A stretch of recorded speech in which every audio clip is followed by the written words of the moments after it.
अस्सलाम वालेकुम नाज़रीन, उम्मीद है आप लोग खैरियत से होंगे। नाज़रीन, आज हम लोग 3 टॉपिक्स को डिस्कस करेंगे। एक तो शहबाज शरीफ साहब का जो अभी रिसेंट उनका दौरा था, दौरा ताशकंद, और दूसरा 2 प्रेस कॉन्फ्रेंसेस अभी हुई हैं जो कल बहुत इंपॉर्टेंट प्रेस कॉन्फ्रेंसेस थी, जो इलेक्शन के सिलसिले में कि इलेक्शन कब होंगे, और दूसरा कि एक्सटेंशन होगी या न्यू आर्मी चीफ का अपॉइंटमेंट होगी।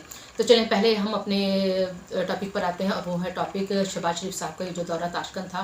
नाज़रीन, बड़ा भरपूर दौरा था, बड़ा ज़बरदस्त दौरा था, और दिल खुश कर दिया जिसे कहते हैं ना, कि शहबाज शरीफ साहब और वहाँ पे जो दुनिया के मुख्तलिफ सरबराहान थे और जो मुख्तलिफ सदूर थे, जितने अच्छे तरीके से उनके साथ उनके अलैद। तो वहाँ पे नाज़रीन, जैसे कि आप लोग जानते हैं कि रूस के सदर आए हुए थे, और तुर्की के, और चीन, तुर्कमेनिस्तान, उज़्बेकिस्तान और अज़रबैजान, और इसी तरीके से वो तमाम सदूर जिनकी उंगलियों पे जनाब ये पूरी दुनिया घूमती है, जिनकी जो पॉलिसीज़ हैं वो इस पूरी दुनिया में अप्लाई होती हैं।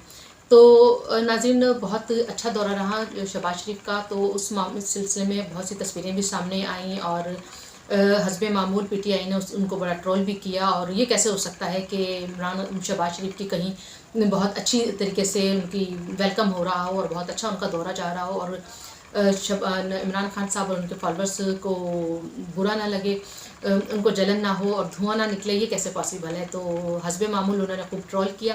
शहबाज शरीफ साहब की जो तस्वीरें सामने आई उनको लेकर उन्होंने बहुत सी नेगेटिव बातें, नेगेटिव इमेजेस उन्होंने फैलाना शुरू किया सोशल मीडिया पर। और जैसा कि आप लोग जानते हैं कि सोशल मीडिया के तो वो लोग वाकई ही बादशाह हैं, नो डाउट, इसमें कोई शक नहीं है कि सोशल मीडिया को जिस तरह से पीटीआई के फॉलोअर्स रन करते हैं, जिस तरह से पीटीआई की टीम रन करती है, पीएमएलएन की टीम बहुत पीछे है।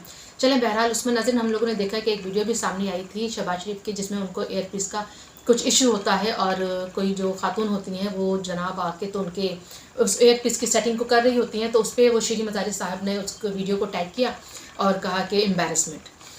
तो जब उन्होंने एम्बैरसमेंट का ट्विटर पे टैग किया तो नाज़रीन मुझे ना फ़ौरन याद आ गया कि वाकई एम्बैरसमेंट तो ये नहीं है। एम्बैरसमेंट के वो वाक़यात थे, वो सारी नाज़रीन जो एक लिस्ट है ना, इमरान खान साहब ने कहाँ कहाँ एम्बैरस किया इस कौम को भी, अपने चाहने वालों को भी, अपने कौम यूथ को भी, तो वो मुझे बातें याद आ गई।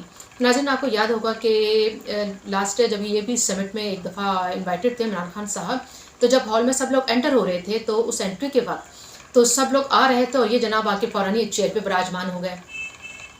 अब इनसे कोई बंदा पूछे कि आपको कौन सी ऐसी थकन चढ़ी हुई थी, आपकी टांगों में से क्या जान निकली हुई थी कि आप इतना इंतज़ार नहीं कर सके कि जब तमाम सरबराह मुमलिकत आएंगे तो उसके साथ एक नाज़रीन डेकोरम होता है, किसी भी तकरीब का, किसी भी इवेंट का, किसी भी जगह का कोई मैनर्स होते हैं, कोई एटिकेट्स होते हैं। लेकिन इमरान खान साहब और एटिकेट्स, इमरान खान साहब तो पता नहीं अपने आप को कितनी ऊंची चीज़ समझते हैं।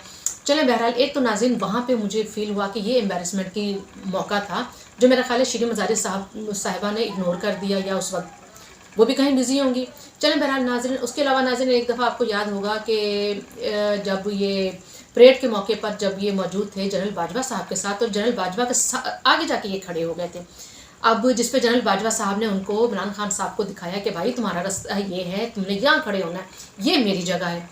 वैसे इमरान खान साहब को बड़े उनके वैसे हाथ में हो ना इमरान खान साहब के नाज़रीन, तो वो तो सदर भी बन जाएं, और वो वज़ीर आज़म भी बन जाएं, और वो आर्मी चीफ भी बन जाएं।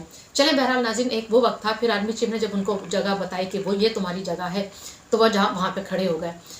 अब नाज़रीन परेड एक ऐसी चीज़ होती है, मैं कहती हूँ कि हम लोग भी बचपन से परेड देखते देखते जवान हुए, और हमें भी थोड़ी सी इतनी सेंस हो गई है, और मेरे ख्याल तमाम बच्चों को इतनी सेंस होती है कि कहाँ पे आर्मी चीफ की जगह होती है, कहाँ पे वज़ीर आज़म के खड़े होने की जगह होती है, जो कि वज़ीर आज़म को नहीं सेंस आई। तो वहाँ पे भी एक दफ़ा इमरान खान साहब ने एम्बैरस किया। इसके अलावा नाज़रीन कभी वो मिला देते हैं कि जर्मनी की जो बॉर्डर है वो जापान की बॉर्डर से मिला देते हैं। एक सदर मुल्क का वज़ीर आज़म, उसको ये पता नहीं है कि किसका बॉर्डर कहाँ है और किसका बॉर्डर कहाँ है।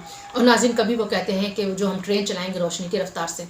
ये चीज़ें एम्बैरसमेंट की बाइस होती हैं शीरी मज़ारी साहिबा। और कभी वो कहते हैं कि पूरी तारीख में हज़रत ईसा का जिक्र ही नहीं है, अंदाज़ा कर लो। बंदा सर अपना पकड़ ले कि जब इनकी तारीख सुने, पता नहीं इमरान खान साहब ने, कहते तो यही है कि उन्होंने ऑक्सफोर्ड से तालीम हासिल की, पता नहीं ये ऑक्सफोर्ड मेरे ख्याल कोई चीचा वतनी में होगी या काला शाह काको में किसी यूनिवर्सिटी का नाम होगा, क्योंकि जो उनके नॉलेज हमारे सामने आती है ना, वो ऑक्सफोर्ड वाली एटलीस्ट यूनिवर्सिटी वाली वो नॉलेज नहीं है। तो अभी नाज़रीन 2-3 दिन पहले, वो जो 3-4 दिन हो गए इस बात को, जब वो फरमा रहे थे कि जो आटा है वो 100 रुपये लीटर होता है, तो वो वैसे यहाँ पे ना मैं उनको कहती हूँ कि उसमें उनका कसूर बिल्कुल भी नहीं है। अगर वो ये कहते हैं कि आटा 100 रुपये लीटर होता है, वो इसलिए नाज़रीन اس کی وجہ یہ ہے کہ یہ چیزیں نا کہ کون سی چیز کلو میں ملتی ہے، کون سی چیز لیٹر میں ملتی ہے، اس بندے کو پتہ ہوتا ہے جو اپنے گھر کا کچن چلاتا ہے، اسے آٹے دال کا بھاؤ پتہ چلتا ہے۔ اب ان کو کیا پتہ ہو، اب انہوں نے کبھی اپنا کچن چلایا ہو تو ان کو پتہ ہے ہو کہ آٹا دال کس بھاؤ ملتا ہے، کون سی چیز کلو میں ملتی ہے، کون سی چیز لیٹر میں ملتی ہے۔ ان کو تو ساری زندگی لوگوں نے ان کے کچن بھی چلائے ہیں اور ان کو بھی چلایا ہے۔ یہ تو جناب بس کھڑے ہو جاتے ہیں اور چلے جاتے ہیں، ہیلی کاپٹر بھی سرکاری آ جاتا ہے، گاڑیاں بھی سرکاری آ جاتی ہیں۔ اب یہ دیکھیں ان کے عمران خان صاحب کے سیکیورٹی کے لیے ایک مہینے کا 2 کروڑ روپیہ خرچ ہوتا ہے، آپ سال کا لگا لیں گے 24-25 کروڑ روپیہ خرچ ہو رہا ہے۔ اگر ناظرین ان کو خود کہا جاتا ہے نا کہ آپ اپنی سیکیورٹی کا انتظام خود کریں تو آپ کا کیا خیال ہے یہ 2 کروڑ روپے خرچ کرتے؟ یہ 200 روپے بھی خرچ نہ کرتے، بلکہ یہ 2 روپے بھی خرچ نہ کرتے۔ ان کی نیچر ایسی ہے عمران خان صاحب کی۔ تو چلے بات یہ ہو رہی تھی امبیرسمنٹ کی، جو شیریں مزاری صاحبہ نے کہا کہ بہت امبیرسمنٹ ہو گئی کہ جناب شہباز شریف صاحب کو جو ایئر پیس تھا وہ لگانا نہیں آیا، وہ سیٹ کرنا نہیں آیا۔ تو وہ امبیرسمنٹ کی باتیں نہیں تھیں، امبیرسمنٹ کی باتیں یہ تھیں جو میں نے آپ کو بتائی ہیں۔ اور ایک سین مجھے ان کا وہ بھی عمران خان صاحب کا یاد آ رہا تھا کہ ایک جگہ وہ افتتاح کرنے کے لیے گئے تھے اور وہ ایک ڈوری ڈھونڈ رہے تھے کہ ڈوری کہاں ہے، وہ ڈوری ملے تو اس کے ساتھ وہ پردے کو کھولے، لیکن ان کو ڈوری نہیں ملتی اور پھر وہ جھنجھلا جاتے ہیں اور اپنے ہاتھ سے وہ پردے کو سائڈ پہ کرتے ہیں۔ تو ناظرین یہ باتیں ہوتی ہیں امبیرسمنٹ کی کہ جب ہم دیکھتے ہیں کہ ایک ملک کا وزیر اعظم اس کو یہ نہیں پتہ کہ آٹا کتنے روپے کلو ہے کہ لیٹر ہے، اور یہ جو افتتاح کرنے جا رہے ہیں اس افتتاح کا طریقہ کار کیا ہے، پریڈ میں انہوں نے کہاں کھڑے ہونا ہے، یہ باتیں ہوتی ہیں شیریں مزاری صاحبہ امبیرسمنٹ کی۔ تو نیکسٹ ٹائم جب آپ ٹیگ کریں نا کسی بھی ایسی بات کو، کسی بھی ایسی چیز کو لے کر کہ یہ دیکھیں جی کتنی امبیرسمنٹ کی بات ہے، یہ پاکستان کا وزیر اعظم ہے، تو ان ساری باتوں کو بھی اپنے ذہن میں آپ لے آئیے گا۔ ویسے بہت دکھ ہوتا ہے ناظرین، میں کہتی ہوں انتہائی دکھ ہوتا ہے کہ یہ چیزیں اگر یہ باتیں اگر ہمیں نریندر مودی کے صاحب کی طرف سے، انڈیا کے صاحب کی طرف سے آتی نا سامنے، وہ ہمارے وزیر اعظم کا ایسے ٹرول کر رہے ہوتے، ایسے نیگیٹو امیج ان کا بلڈ کر رہے ہوتے، تو انسان کو سمجھ آتی ہے بات کہ چلیں جی وہ ہمارے دشمن ہیں، صدیوں کے وہ ہمارے دشمن ہیں، ان کا کرنا بنتا بھی ہے، ان لوگوں کا کرنا بنتا ہے۔ لیکن ویسے تو اب جو ان کی حرکتیں ہیں نا یہ تو انڈیا سے بھی 4 قدم آگے چلے گئے ہیں، جو انہوں نے IMF کے حوالے سے کیا، جو انہوں نے سیلاب زدگان کے حوالے سے کیا، اور جو انہوں نے ہماری معیشت کے حوالے سے کیا، یہ تو انڈیا سے 4 ہاتھ آگے چلے گئے ہیں۔ تو بہرحال ایک بات تو تاشکند کے دورے کے حوالے سے تھی، اور دوسری بات ناظرین کل کے دن میں 2 پریس کانفرنسز ہوئی ہیں، ایک خرم دستگیر صاحب نے کی اور انہوں نے بتایا کہ الیکشن کی جو ڈیٹ ہے وہ اپنے مقررہ ٹائم پر ہوگا، اور دوسری بات انہوں نے یہ بتائی کہ شہباز شریف لندن گئے ہیں، وہ نواز شریف صاحب سے نئے آرمی چیف کے بارے میں مشاورت کریں گے کہ کون سا نئے آرمی چیف ہونا چاہیے۔ تو اور دوسری طرف ہم نے دیکھا کہ خواجہ آصف نے بھی پریس کانفرنس کی اور انہوں نے بھی بڑی ڈیٹیل پریس کانفرنس کی اور بڑی ڈیٹیل میں انہوں نے ایک بات کا جواب دیا۔ انہوں نے بجلی کے حوالے سے بات کا جواب دیا کہ بجلی سے واقعی بہت زیادہ ہی مہنگائی ہوئی ہے، اور اس مہنگائی کے عالم میں عام صارف سے بجلی کا بل دینا بہت مشکل ہے۔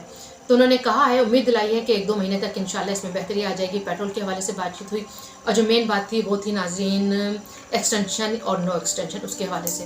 تو اس کے حوالے سے تو انہوں نے کہہ دیا ہے، اور ISPR کا بھی اس پہ بیان آ گیا کہ جو آرمی چیف ہیں وہ ایکسٹینشن نہیں لیں گے، اور اپنی جو نیو آرمی چیف ہیں وہی آئیں گے۔ تو اب دیکھیں ناظرین نومبر کا مہینہ بہت اہم ہے، اس پہ خواجہ آصف نے کہا کہ یہ جو ہے یہ وزیر اعظم کا پروگیٹو ہے، اور یا جو آرمی چیف ہیں ان دونوں نے مل کر نئے آرمی چیف کو اپوائنٹ کرنا ہے۔ تو اس کے معاملے میں ناظرین جیسا کہ عمران خان صاحب نے کہا، انہوں نے اپنی طرف سے ایک گگلی کرائی تھی نا کہ آپ ایسا کریں کہ آرمی چیف کو ایکسٹینشن دے دیں، اور جب نیو حکومت ہوگی تو وہ آ کے تو نئے آرمی چیف اپوائنٹ کر دے گی۔ تو ناظرین یہاں پہ 2 باتیں نکلتی ہیں۔ تو ایک بات تو یہ کہ ناظرین ایک ذہن میں عمران خان صاحب کے یہ ہوگا کہ نیو الیکشن ہوں گے تو جو نئی حکومت ہوگی وہ عمران خان صاحب کی حکومت ہوگی، بلی کے خواب میں چھٹڑے۔ اور دوسری ان کے دماغ میں یہ بات ہوگی کہ جب میری حکومت آئے گی تو میں پھر ان کو تو ایکسٹینشن مل رہی ہوگی، اور میری حکومت جب آئے گی تو میں نیو آرمی چیف لگاؤں گا، اور پھر مجھے جس سے فیضیاب ہونا ہوگا، مجھے جس سے فیض اٹھانا ہوگا، میں اس آرمی چیف کو اپوائنٹ کر لوں گا۔ میری بات کا مطلب تو آپ سمجھ ہی گئے ہوں گے۔ تو ایسا کچھ بھی نہیں ہونے جا رہا ہے، عمران خان صاحب اپنی یہ تسلی کر لیں اور اپنی اس خوش فہمی کو ذہن سے ہٹا دیں۔ الیکشن میں کون آتا ہے کون نہیں آتا وہ تو ایک بات کا مسئلہ ہے، لیکن تھوڑے سے اثر اس کے بھی ابھی نظر آ رہے ہیں کہ جو انہوں نے اب کیا ہے نا لوگوں کے ساتھ کیا ہے، کیونکہ ان لوگوں سے ہی انہوں نے ناظرین ووٹ لینا تھا۔ یہ جو سیلاب زدگان، یہ جو 2 صوبوں کے جو لوگ، کروڑوں لوگ، 3 کروڑ لوگ ناظرین کہا جاتا ہے کہ جو سیلاب سے افیکٹڈ ہیں، ان کے گھر ختم ہو گئے، ان کے مال مویشی ختم ہو گئے، ان کے سر پہ چھت نہیں رہی ہے، ان کے پیروں کے نیچے زمین نہیں رہی ہے، یہ بیچارے پانی میں ڈوبے پڑے ہیں، انہی سے الیکشن انہوں نے ووٹ لینا ہے نا۔ तो चलिए देखेंगे इलेक्शन होता है तो क्या नतीजा निकलता है। और दूसरी बात ये कि नाज़रीन, जहाँ तक इलेक्शन का वो आर्मी चीफ का सवाल है, तो वो तो इंशाल्लाह नवंबर में अपॉइंटमेंट हो जाएगी। और इस सिलसिले में दो बहुत 3 स्टार हॉट जनरल्स जो हैं वो बहुत फेवरेट हैं। एक तो जनरल आसिम मुनीर है और एक है जनरल आमिर। इनके बारे में नाज़रीन कहा जा रहा है इनमें से कोई एक अपॉइंट होगा। और नाज़रीन जनरल आसिम मुनीर के बारे में तो, और ये दोनों नाज़रीन वो जनरल हैं कि जो इमरान खान साहब के लिए कोई अच्छी खबर नहीं है। इन दोनों जनरल में से अगर किसी एक जनरल को भी अपॉइंट किया जाता है। जनरल आसिम मुनीर के बारे में तो मैं आपको बताती चलूँ, मैंने पुराने व्लॉग में भी जिक्र किया था कि ये वो हैं कि जिन्होंने इमरान खान साहब को आगाह किया था कि आप अपने घर के बारे में ख़बर लें और अपनी वाइफ के बारे में, और ये जो फराग गोगी साहिबा हैं और ये पंजाब में जितनी भी करप्शन हो रही है, सबका जो खुरा है वो आपके घर तक जाता है। तो इमरान खान साहब ने अपने घर को क्या ठीक करना था, इमरान खान साहब ने दूसरा ही ऑर्डर दिया और इनको जनाब इनकी ट्रांसफ़र करवा दी। ये आसिम मुनीर साहब नाजरीन ये वो हैं। तो अब देखते हैं नाजरीन के कौन से सामने आते हैं, कौन से आर्मी चीफ हमारे सामने लगते हैं। तो इसी बात के साथ मुझे इजाज़त दीजिए। अगर आपको मेरा ब्लॉग पसंद आया तो इसको लाइक, सब्सक्राइब एंड शेयर ज़रूर कीजिएगा। अपना बहुत ख्याल रखिएगा। अल्लाह हाफ़िज़।